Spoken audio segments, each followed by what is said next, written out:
And to continue the conversation, we're joined now by Glenn Corbett, Associate Professor of Fire Science and Public Management at John Jay College. Thanks so much for being here.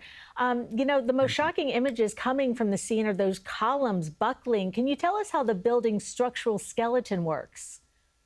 Sure. So in any building, the beams and columns are effectively the skeleton of the building. And of course, the way they work is basically to transmit or move all the things that it's carrying. So the objects inside a building, the building itself, all has to be taken down basically to the foundation. So we have a situation like this where two of the columns are greatly compromised here.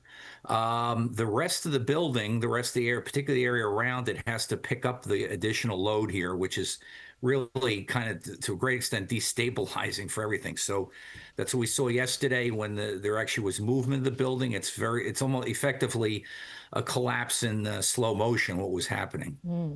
So this wasn't new construction, it was a conversion project. So why can converting an office tower into apartments actually be more challenging than starting from scratch? Sure. So when you take a building, an older building, it's been used, of course, was designed really as an office building. And the decision is made to convert that into something different, residential building.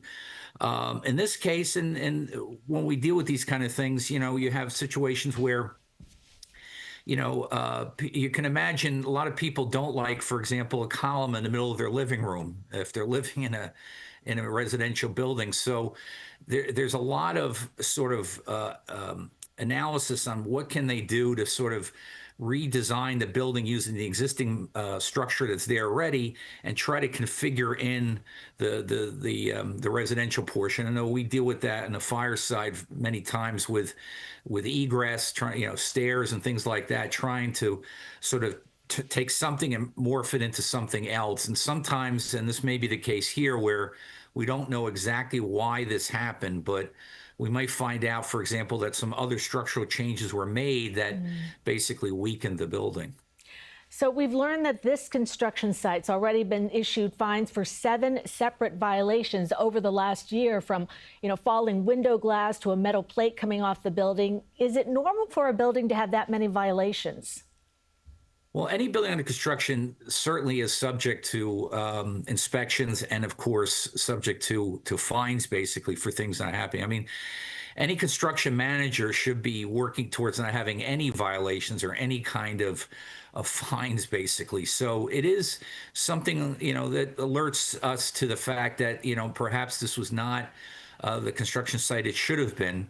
One of the things that is probably going to be looked at here going forward is, what was the role of the structural engineer during the construction of this project? Did the structural engineer visit that site to watch what's going on and see what's happening? Because as we know yesterday, the fact that those columns were buckled, it's incredible what we saw there in those images.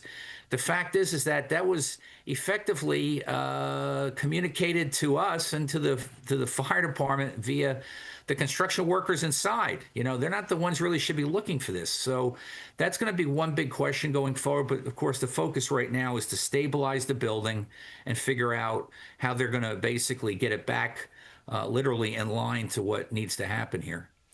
There is, a lot more to be done in this investigation. But in your experience, does a building that goes through this kind of trauma usually recover?